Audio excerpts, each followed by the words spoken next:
Fala galera, tudo bem? Carlinha por aqui para mais uma aula e hoje a gente vai falar de linguagem formal e coloquial. Então vamos lá, né? A gente tem que entender o seguinte: primeira coisa, existe um mito e esse mito é o de que a linguagem é uma só. A linguagem não é uma coisa só. A linguagem varia e varia a partir de critérios pré-definidos, a partir de circunstâncias específicas. Mesmo a nossa linguagem, a linguagem que a gente usa no dia a dia, ela não é a mesma a todos os contextos. A gente ajusta, adapta e personaliza essa linguagem para que ela se adeque à condição específica de uso. Então a nossa ideia aqui é que mesmo uma linguagem de uma mesma pessoa vai variar a depender do contexto de comunicação. Nosso objetivo central é sempre a comunicação, né? É sempre transmitir a comunicação de uma maneira eficiente.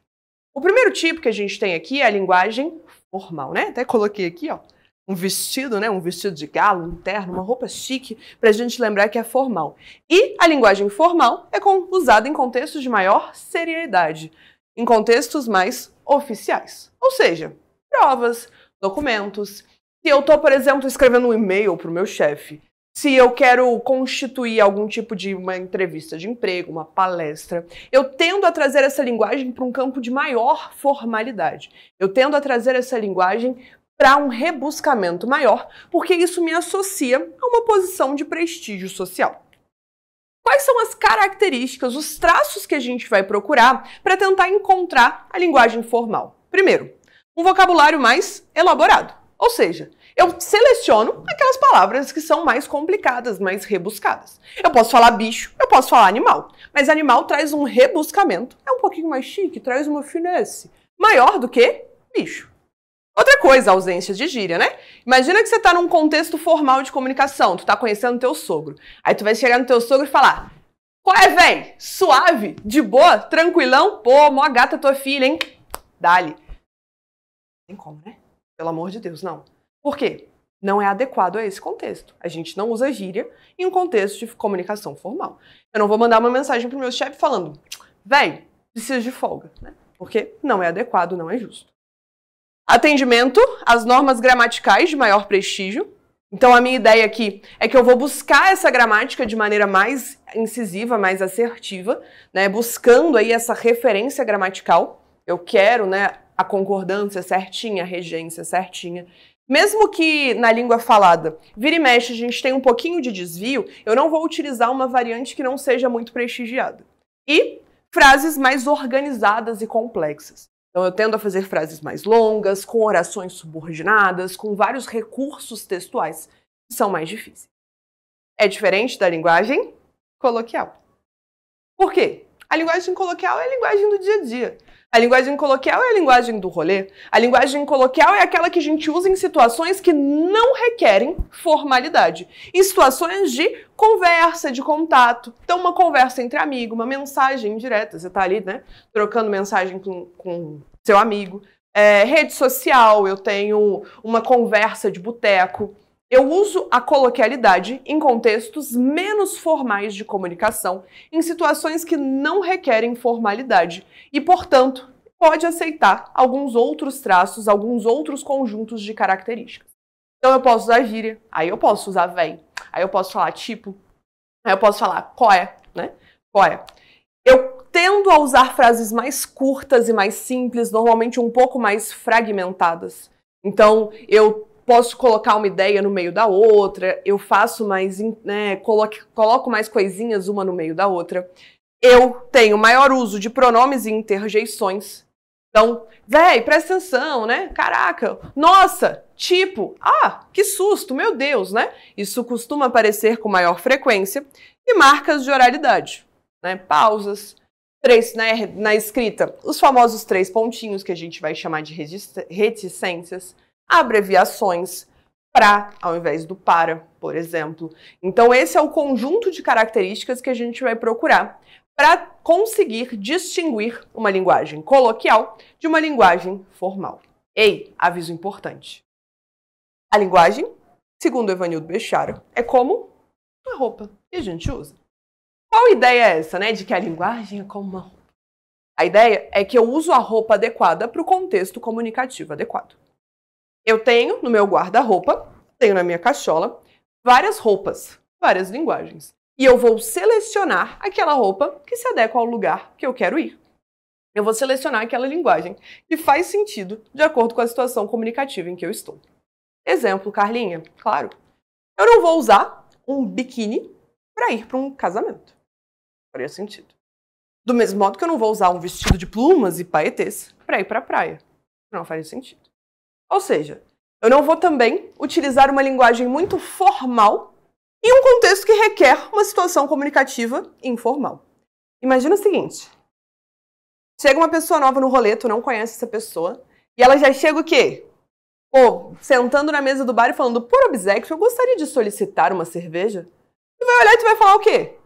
Qual é? Que metido é esse? Nojento, não. Quem é essa pessoa, né?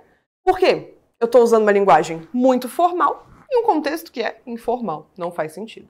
Do mesmo modo, como o exemplo que eu dei lá do teu sogro, né?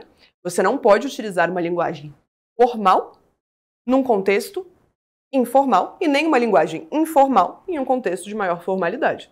Imagina que você está numa entrevista de emprego.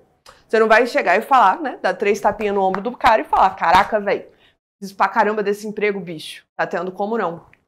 Não faz sentido, né? Então, eu preciso adequar essa linguagem e gera ruído na comunicação, esse é o nosso termo técnico, ruído, se eu utilizo um grau de formalidade distinto, diferente daquele que era o solicitado. Queria mostrar para vocês como que isso já caiu, queria mostrar para vocês como que isso já apareceu em prova. Então, primeira coisa que a gente lê sempre que a gente vai fazer questão é o enunciado. O comentário do narrador do romance emendou com uma valsa mais arretada, ó, ainda, cheia de palavras difíceis, mais bonita que só a gota serena. Aqui a gente tem vários elementos que são elementos de linguagem coloquial. Arretada, só a gota serena são expressões. Relaciona-se ao fato de que essa valsa é representativa de uma variedade linguística. E aqui é onde o filho chora e a mãe não vê. Aqui é o pulo do gato que a gente precisa de atenção. Ó, essa valsa.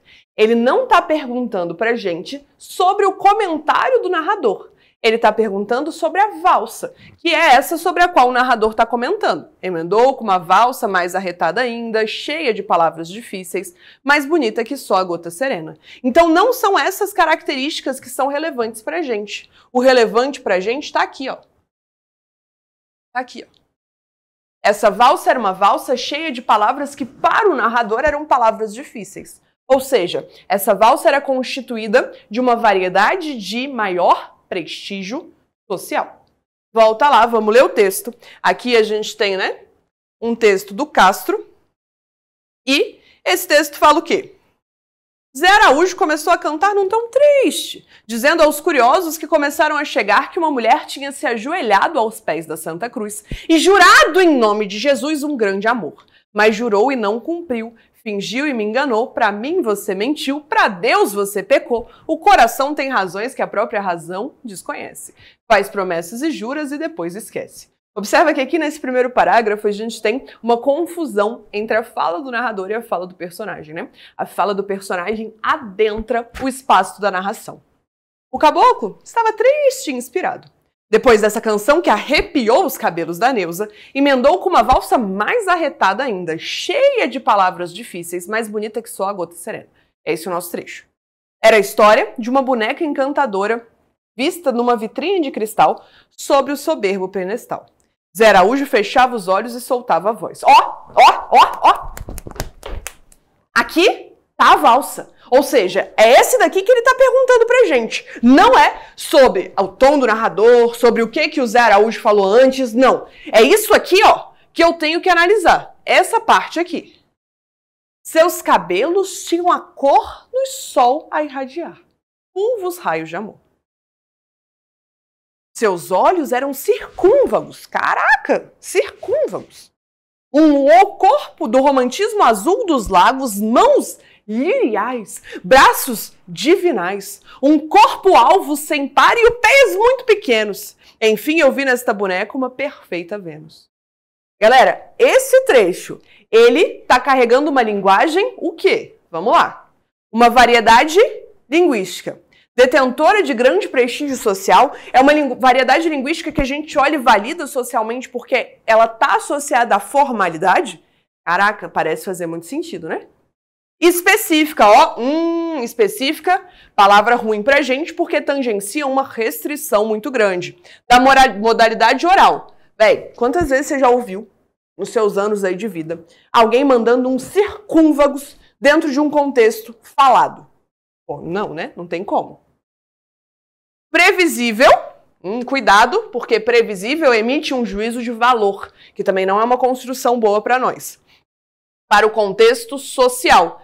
Não, né? A gente tinha um contexto mais de sertão, de pessoas aparentemente mais simples, e que talvez essa palavra, né, essa valsa cheia de palavras difíceis não fizesse tanto sentido. Então já não dá também. Constituída de construções sintáticas complexas.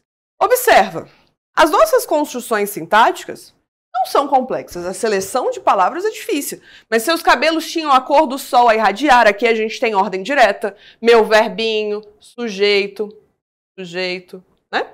Do sol a irradiar, a cor do sol, objeto, ordem direta. Não tem muita complexidade. É bem tranquilo. Para eu ter uma construção sintática complexa, eu tenho que procurar duas coisas, tá? Inversão e oração subordinada. Não é o nosso caso. Mesmo assim, mesmo que isso aqui fosse verdade, essa realidade ainda estaria aqui dentro, sendo que a primeira está mais geral. Então, fica melhor. Valorizadora do conteúdo em detrimento da forma, eu não tenho essa hierarquização necessária entre conteúdo e forma, até porque é uma valsa, né? Então tem sim uma preocupação estética. Tudo bem, galera? De boa? Nossa alternativa, então, fica como alternativa A, de arroz doce. Beleza? Galera, então é isso por hoje. Beijo, beijo e até mais.